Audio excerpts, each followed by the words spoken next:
Warangal police commissionerate کے AR شعبہ میں خدمات انجام دینے والی خاتون کانسٹیبل انیتا نے 2 نوجوانوں کی مسلسل ہراسانی سے دل برداشتہ ہو کر زہریلی دوا پی کر خودکشی کر لی۔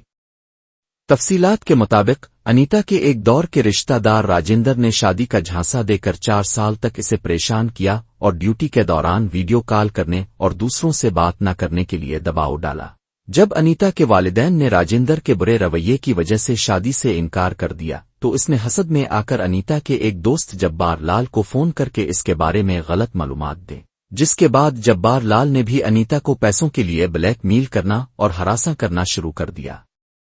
اپنی زندگی سے مایوس ہو کر انیتا نے راجندر کو فون کر کے روتے ہوئے اپنی تکلیف بتائی، لیکن اس نے بے حسی سے جواب دیا کہ مرنا ہے تو مر جاؤ۔ اس سخت رویے سے ٹوٹ کر انیتا نے انتہائی قدم اٹھا لیا اور ہسپتال میں دوران علاج دم توڑ دیا۔ پولیس نے انیتا کے آخری بیانات اور فون کالز کی بنیاد پر راجندر اور جبار لال دونوں کے خلاف سنگین دفعات کے تحت مقدمہ درج کر کے تفتیش شروع کر دی ہے۔